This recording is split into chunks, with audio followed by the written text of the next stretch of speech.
Aujourd'hui, nouveau concept, j'ai convié Jean-Philippe de la ferme Ferme-là, dont nous avons eu la chance de voir dans plusieurs vidéos, à nous présenter, nous partager des livres qui l'ont marqué et qui l'ont inspiré. Si vous appréciez ce concept, n'hésitez pas à le dire dans les commentaires. C'est beau, fait que je t'avais demandé de choisir Ouais, c'est plusieurs ça. livres puis de nous en parler. Ouais, ça, mais écoute, comme je disais, j'ai comme une bibliothèque, des livres, je pense qu'on a partout.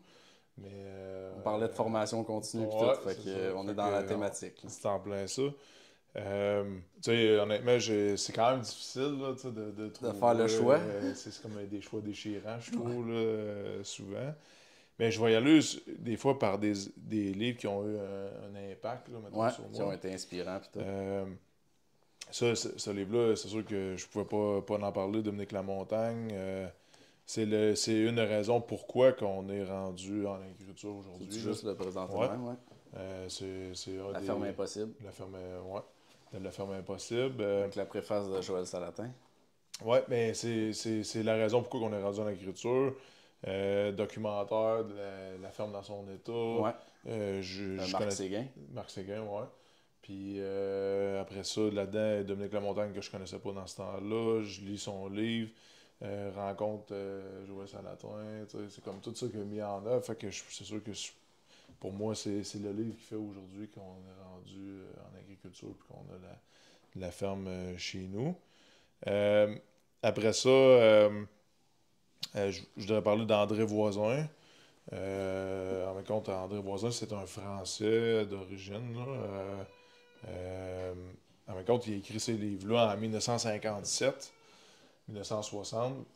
André Voisin est mort, je pense, dans les années 65. OK. C'est vraiment... Tu lis ce livre-là, là, puis... On voit qu'il est travaillé, là. J'avais du surligneur. ouais, il y a beaucoup d'idées qui sont venues de lui. Mais ce livre-là, il est comme genre 100 ans en avance. OK. Honnêtement, là, Ouais. c'est vraiment impressionnant. Il a écrit un livre sur que j'ai jamais réussi à trouver À en retrouver, passant, ouais, là, c'est ça. que j'essaie de retrouver, qui s'appelle Alimentation au cancer et quelque chose, tu sais. OK. Il a écrit ça en 1950, où ce que, tu sais, dans ce temps-là, tu sais, il prédisait un peu les problèmes là, qu'il allait avoir. Fait que c'est vraiment, honnêtement, c'est vraiment intéressant. André Voisin, il était un docteur, était agronome, faisait beaucoup de recherches. Mm. Puis il est toujours backé par des recherches. Là. Mais contre, à la fin de son livre, là, c'est C'est une vraiment. bibliographie, ouais, c'est ça. Ben, c'est toutes les. Tu sais, mettons, les articles Ouais, là, scientifiques. scientifiques qui sont reliés à ça. Fait que moi, je trouve, en tout cas, c'est lui qui il a eu le plus d'impact sur les pâturages. Même quand tu parles à un gars comme Polyface ou les gens parlent dans des voisins. Tu sais, OK. fait que non, c'est vraiment, vraiment intéressant. En termes de pâturage, de régénération. Il est Ouais, mais tu sais, spécialisé là-dedans, là. il parle des surpâturages, il parle de Ouais. radiation intensive, il parle de l'implication de l'azote, il parle de... Honnêtement, il était 100 ans en avance. Ce gars-là, il était comme trop en avance sur le temps qu'il était, Ouais. honnêtement. Même aujourd'hui, tu lis ça, puis tu te dis, on fait encore des recherches sur qu'est-ce que lui annonçait. Ouais. Il était vraiment, vraiment, vraiment intéressant. Après ça, je devrais parler. C'est deux livres qui se ressemblent, là, honnêtement. Là, c'est L'artisan fermier de Dominique Lamontagne puis Polyface Design. Ouais. Par contre, c'est deux livres il y en a un qui c'est comme sur la construction, ça donne des idées justement Ouais, il met tous ses plans. des plans. Puis Dominique fait vraiment un bon pont entre des idées puis la raison pourquoi il y a ça. Fait que c'est deux livres qui se ressemblent, mais Qui se complètent bien. qui se complètent bien là, Ouais. là-dedans. Moi, j'aime beaucoup la philosophie de Dominique par rapport à. Tu sais, des fois, il faut juste t'ajuster avec qu'est-ce que tu as de disponible. Tu sais. Essaie pas de répliquer vraiment au pouce Ouais. près. L'affaire, c'est pas parce que tu l'auras pas piqué au pouce près que ça marchera pas. Tu sais, c'est plus Faut que tu applique-le l'adapter. Ouais. Faut à ta l'adapter. situation, à Ouais. toi. Tu sais. Fait que ça, pour moi, je trouve ça vraiment bon. En termes de pâturage, je mets salade bar beef, là, qui est comme une bible, là, un peu. Là, dans dans, dans la gestion des pâturages. Par Joël Salatin. Ouais, par Joël Salatin. Tu sais, mettons, tu sais, les raisons en arrière de ça, de la gestion pâturage, puis ces choses-là, qui a un peu la même affaire aussi Pour le poulet, le ça? poulet, Ouais. ouais. C'est un peu la même chose, là, mais dans dans le poulet de chair. Il Fait y que en c'est a vrai. fait un aussi sur le cochon, je pense. Ouais, C'est ça? ben justement, je l'ai, qui s'appelle euh, Marvelous Pigness of the Pig. Ouais. C'est le livre qui me, dans ma vie à date, là, mettons, qui me le plus, je veux pas dire ébranlé, mais comme un peu, Remis en question, quoi? non, pas remis en question, je cherche le mot, là, mais que je m'attendais pas, mettons. OK. C'est que moi, je pensais qu'elle allait parler de cochon là-dedans, puis que gestion, tu sais, Ouais. cochon, tout ça. Mais arrêtez, c'est Joël Salatin est très, très, très croyant. Ouais. Puis il parle beaucoup de la Bible là-dedans. OK. Puis j'ai vraiment trouvé ça intéressant. Je l'ai lu très rapidement. Je me souviens d'un passage qui s'appelle Short Term, Long Term, qui est, je pense, le chapitre 33, de me semble. Ouais. Puis je l'ai barbouillé. Tu sais, comme tu peux voir, là, je l'ai barbouillé. Je barbouille beaucoup mes livres, moi. Je prends beaucoup Ouais, de ben, notes. Là. faut les travailler. Puis j'ai vraiment trouvé ce chapitre-là vraiment intéressant. Mais contre, oui, il y a des passages bibliques, mais il parle souvent sur le long terme, tu vas avoir des impacts. Ça va être dur de faire des impacts sur le long terme. Ça va te demander beaucoup de sacrifices. Mhm. Mais sur le long terme, ça va être bon, tandis que le court terme, souvent, ça va donner une profitabilité tout de suite, mais ça va donner sur des impacts très long terme, très difficiles. Ouais, négatif. Puis, mettons, il donnait l'exemple, tu sais, faire pousser du maïs. Tu sais, mettons un exemple, ben, c'est très, très, très énergivore, comparativement à un pâturage. Sur le court terme, mais tu sais, veux pas, tu peux avoir peut-être une rentabilité plus grande, Mhm. mais avec la description, mettons, que tu vas faire par rapport au pâturage, mais la différence que ça va avoir sur tes micro-organismes et tout ça, mais tu veux pas, tu as un impact court terme qui est bon pour toi, mais sur le long terme, ça va être très mauvais. Tandis que souvent, si tu fais des choses durables, si tu fais des choses qui, sur le long terme, comme faire des minéraux, qui coûtent, tu sais, comme qu'on a parlé Mhm. tantôt, 8000 US, mais sur le court terme, c'est difficile, mais sur Ouais. le long terme, tu vas avoir un impact. Tu sais. Fait que ça, c'est vraiment un livre qui m'a marqué. Beaucoup par les passages bibliques. Là, tu sais. Fait que c'est comme je m'attendais pas à ça. Non, non, c'est ça, on Je s'attend pas non m'attendais plus à ça. vraiment pas à ça. Avec le titre, là. Ouais, c'est ça, tu t'attends, tu sais, Marvelous Pigness of the Pig, puis là, tu parles du passage biblique, puis un peu philosophique un peu à Ouais. travers ça, fait que je m'attendais pas à ça. L'autre aussi qui était, ben, c'est une surprise, The Big Fat Surprise, là. Par contre, ça, c'est vraiment intéressant. C'est une journaliste américaine qui s'appelle Nina, ce mot-là, que Ouais, que que je tu veux veux pas pas prononcer, ouais, massacrer. c'est ça. Mais quand elle parle un peu des années 1950, 60, il y a eu beaucoup de crises du cœur, puis OK. qui ont mis beaucoup l'emphase sur le gras, qui était la cause principale des maladies cardiovasculaires. Ouais. Puis que, grosso modo, que quand tu regardes la science en arrière de ça, mais c'est une science un petit peu plus qui est pas très vraie, mettons. Là. C'est un peu ça qu'elle explique. Puis Il y a c'est eu des billets, dans le fond. beaucoup de billets. Puis que, tu sais, la mauvaise presse sur le gras et la viande, mais elle vient pas vraiment de...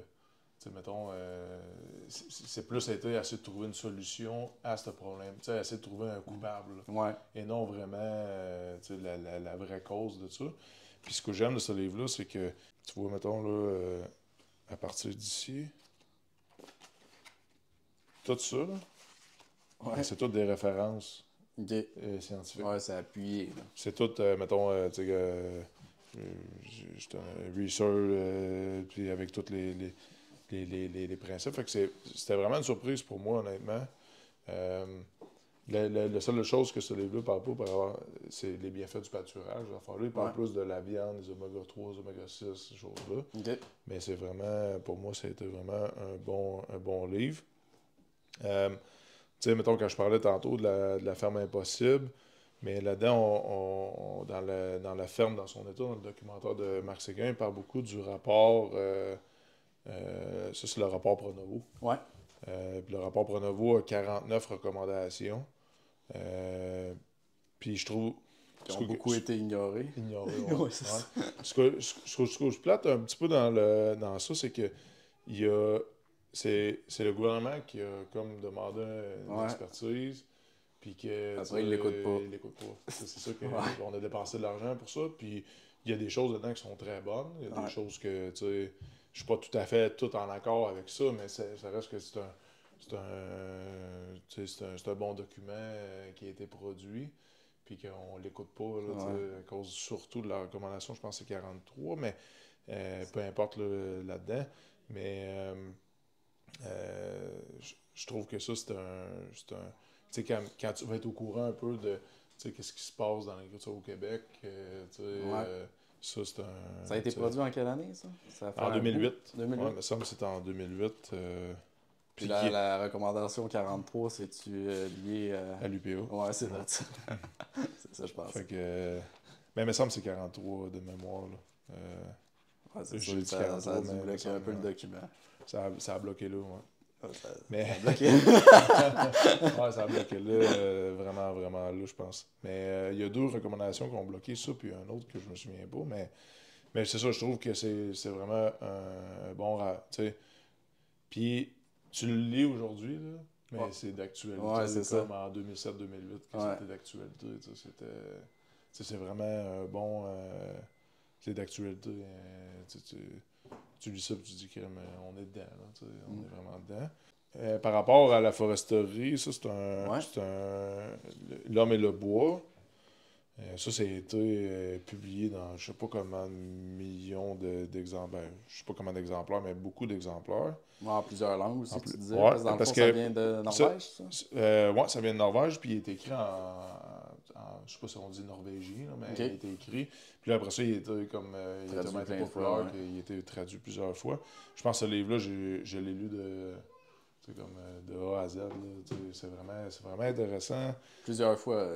Puis souvent, on fait mauvaise presse du bois de chauffage, là, mais en Norvège, ils ont vraiment une autre philosophie complètement différente, que c'est une ressource renouvelable, qu'il faut bien entretenir, il faut s'assurer de ne pas faire des coupes à blanc, des coupes sélectives. Puis c'est tout ça qui parle de la jeune repousse, de l'importance de comment stocker, de bûcher son bois, et puis c'est vraiment, là-bas, je trouve qu'ils ont bien compris l'essence du bois, que c'est une ressource renouvelable qui dure, que 0-30 ans, mettons, que tu es capable de faire de quoi vraiment d'impressionnant.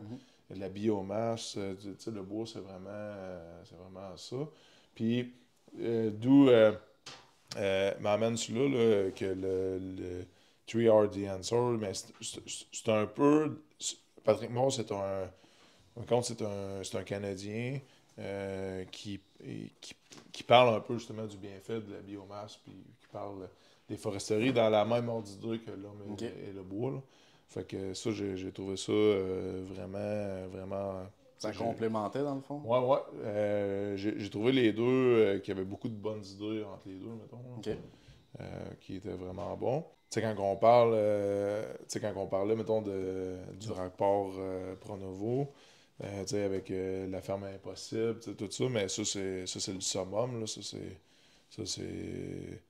c'est vraiment triste, cette histoire-là. Là. Me compte, la personne s'appelle Michael Smith. Ouais. Me compte, c'était un producteur laitier de l'Ontario. Puis l'histoire de ça, c'est que on peut pas vendre du lait cru au Canada. Fait que lui, il avait créé une coopérative parce que quand tu as une coopérative, en compte, c'est que t'es comme un actionnaire de la compagnie. Fait qu'en étant un actionnaire, t'es comme un propriétaire.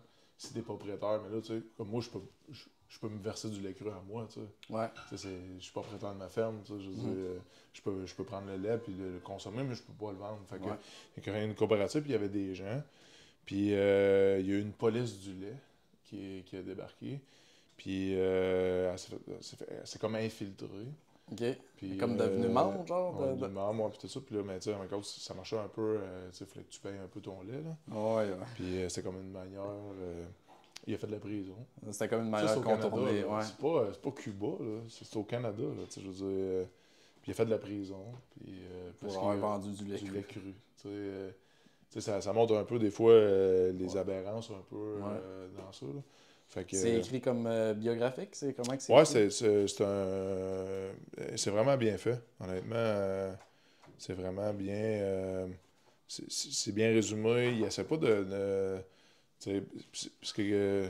tu sais, il parle de... Tu sais, dans toute cette expérience-là, il y a eu quand même eu des bons puis des belles expériences quand même. Tu sais, lui, c'est un gars, je l'ai jamais rencontré, mais c'est un gars qui jouait de la cornemuse à ses vaches, tu sais, d'origine suisse, là, je pense, Smith, mais il me semble qu'il est d'origine suisse, mais il jouait de la cornemuse, il faisait bouger ses animaux, tu sais, c'était tout qu'un personnage. Ouais. Mais tu sais, d'envoyer quelqu'un en prison parce qu'il t'a vendu du lait cru, tu sais, c'est spécial, pareil. Puis ça, c'est au Canada, là, c'est pas... C'est dans quelles années, ça? 2010, dans ces coins-là, me semble. OK, ah oui. Aussi récent que ça. Oui, mais la raison pourquoi j'ai connu ça, c'est drôle, hein, parce que c'est quand je suis allé en Pennsylvanie, en Virginie, que j'étais... À un moment donné, je parlais avec...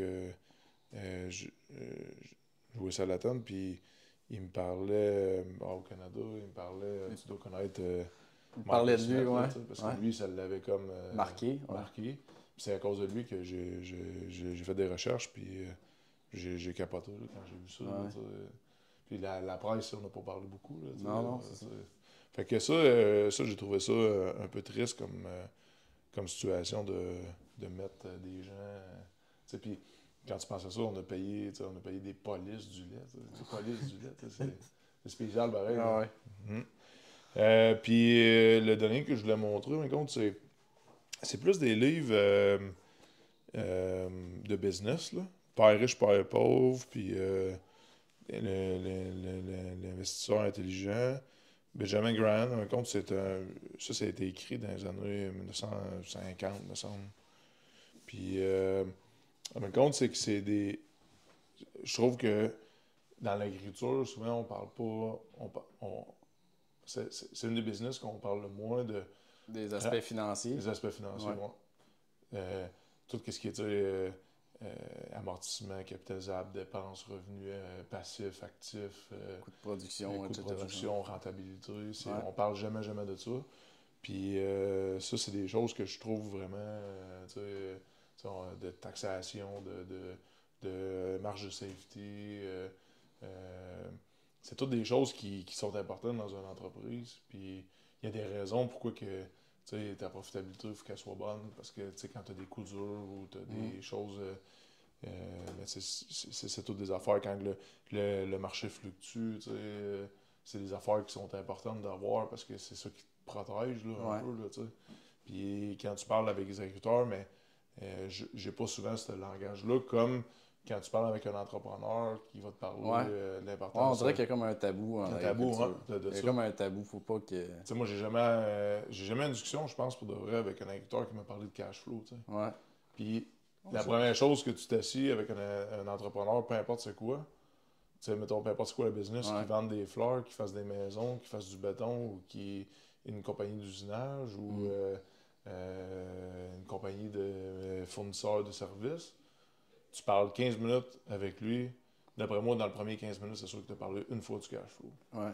Puis avec un agriculteur, mais on parle jamais de business, de rentabilité. On parle de rendement à l'hectare. On parle jamais de profitabilité.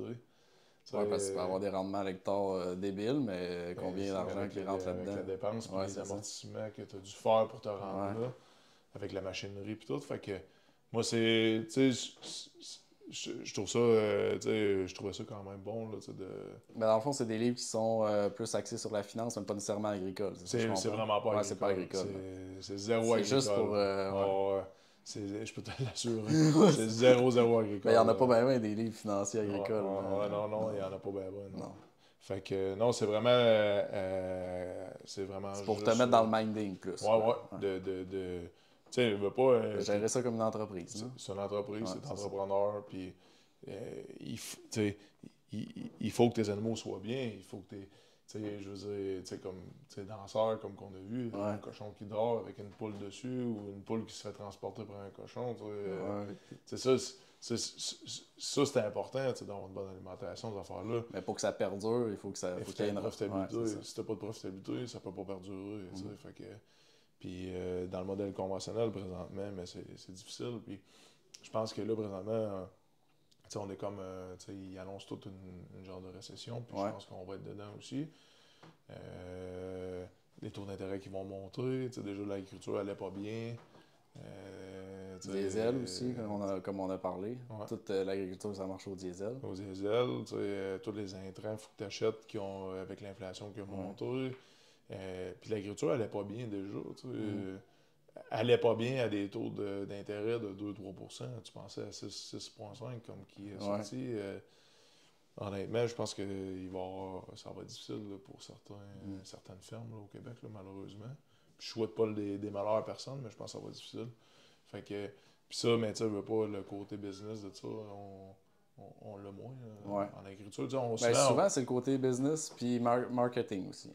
C'est les deux plans qui sont centrales pour la rentrée d'argent, mais qui sont plus souvent délaissés. Délaissés. Ouais. Puis souvent, on va vivre de la passion. Ouais, c'est ça. T'sais, on va vivre, c'est parce qu'on aime ça avoir des animaux. C'est ça. Mais c'est quoi ton coût de revient? C'est comment ça coûte par animal? S'il n'y avait pas la passion, il y aurait beaucoup moins d'agriculteurs, c'est sûr. Surtout, je pense, dans le bœuf. Ouais. Dans le bœuf, là, honnêtement, là, s'il n'y avait pas de passion... je pense qu'il y a deux affaires s'il n'y avait pas. La passion puis la sauce. Je pense que c'est les deux choses. La sauce. Stabilisation. Là. Je pense que dans le bœuf, puis c'est... T'sais, moi, j'ai la passion, puis je prends pas d'assaut. Fait que, mais ça donne... Je pense que c'est ça, le côté... chez l'agriculteur, souvent, c'est la passion. Compte pas ses heures, compte pas ses affaires, mais en même temps, je pense que tout passe par la vente directe. Parce que dans le modèle conventionnel... Moins t'as d'intermédiaires. À chaque fois, dans l'intermédiaire, t'as une cote. Là. Puis souvent, au final, le vendeur, il se fait plus sur ton produit que toi, t'en as fait au départ. J'avais été une conférence, justement, à Sherbrooke, du MAPAC, qui avait été vraiment bien fait sur... ça s'appelait les journaux pâturage, on en fait dans moi-même. Puis il avait invité Jouer Salatin à venir comme faire une présentation. Là, c'était quand... Puis, en compte, je trouvais ça vraiment intéressant comme approche parce que un des producteurs, il parlait beaucoup de... mettons, il posait la question dans la conférence, il disait si tu sais pas c'est quoi ton coût de revient, mettons, de tes animaux, mais ça veut dire que tu perds de l'argent, t'sais. Parce que si tu poses pas la question, ça marche pas, t'sais. Puis, il avait montré un graphique que dans les années, mettons, 80-90, c'était quand même assez balancé entre le revenu du producteur puis le revenu, mettons, du transformateur. Puis depuis, de mémoire 2003-2004, là, mais même le revenu du producteur est venu négatif, puis le revenu du transformateur a comme grimpé beaucoup, tu sais. Il y a comme pris la marge sur le producteur. On a vraiment une grosse écart entre les deux, là, présentement. Même un écart vraiment important, là, tu sais. Là, que le producteur est venu négatif, là, il réussit à sortir un petit peu de zéro, puis l'autre, il est comme, genre... Il pique, là, il pique, là, tu sais. Fait que, en compte, le prix quasiment resté le même pour l'alimentation. Mais la part, c'est... La part est rendue au transformateur. Ça. Fait que dans des business, j'en connais pas beaucoup à part des franchisés qui ont ce modèle-là. J'en connais pas beaucoup. Souvent, si c'est un business, tu vends des services, mais faut que tu vendes ton service à ton client. Si tu fais un produit, tu le vends à ton client. il va peut-être bien avoir des fois une étape de transformateur, mais il n'y en aura pas. Il n'y en aura pas 50. Là, là tu vends ça à l'encan. L'encan fait un parc d'engraissement. Le parc d'engraissement vend ça à des gros. Des gros transformateurs. Le transformateur vend ça à l'épicerie.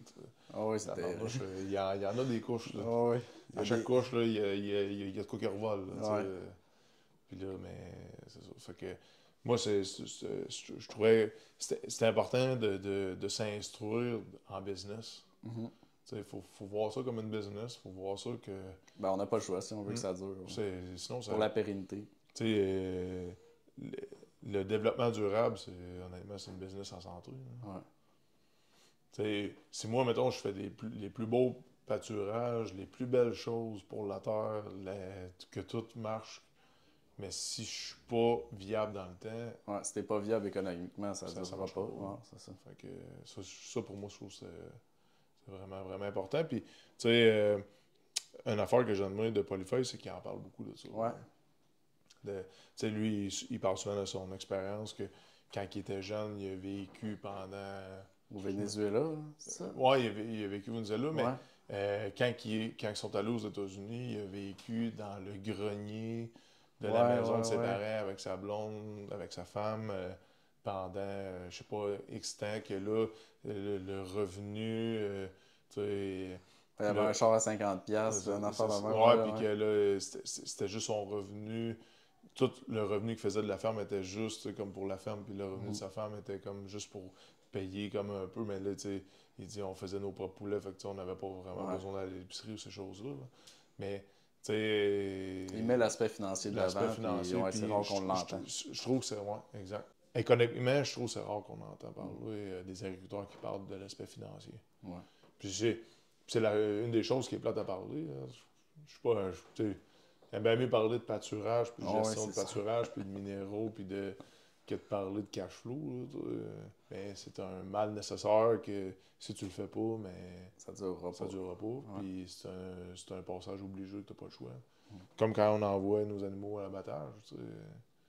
C'est pas quelque chose qu'on aime, c'est pas une joie, mais c'est un passage obligé que... C'est dans le cycle. C'est dans le cycle de nos produits. Fait que ça serait pas mal ça. J'ai des choix déchirés. Celui-là. Mais ça, en compte, c'est un ami producteur laitier qui a une ferme biologique. Il produit des foins biologiques qui s'appelle Yvan. Lui, en compte, à chaque année, il était membre, puis il me les a donnés. Puis je trouve ça vraiment intéressant parce que c'est un livre, là... c'est comme une revue, on dirait? C'est une revue, oui. Okay. C'est une revue américaine. Puis je pense qu'il y a beaucoup de fermes amiches là-dedans. Puis, mettons, c'est comme des idées de petits producteurs, là, mettons, là, tu sais. Puis des remèdes du passé un peu... tu sais, mettons... on voit ici, là, mettons un exemple, là, c'est un genre d'enclos un peu d'hivernage, puis ils mettaient du foin par-dessus, comme ça les vaches pouvaient comme manger par en dessous. Milk fever, qui est une maladie, là, mettons, mais cet article-là a été écrit en 1919. Puis une des choses que Polyface dit beaucoup, mettons, là, dans son affaire, c'est qu'il aime ça, là, des choses entre 1900 et 1950, parce que dans ce temps-là, il n'y avait rien. Il fallait tout qu'il fasse avec rien. Fait que souvent, il y a des remèdes du passé, mettons, qui est comme pas axé sur le pharmaceutique ou mettons, les antibiotiques ou toutes ces choses-là, la pharmacologie, mais plus axé sur des méthodes, sur des que ça soit dans la prévention ou dans... Exact. Fait que je trouve que c'est... Tu sais, comme là, j'en ai plein, là, mais... je trouve que c'est un bon... honnêtement, c'est une bonne petite revue, là. Tu t'en laisses puis t'en passes, là, comme dans tout, là. Mais c'est parce que je trouve que ça ramène beaucoup des des bonnes choses du passé à aujourd'hui. Ouais. C'est quand même dur de trouver, mettons, là, des choses du passé.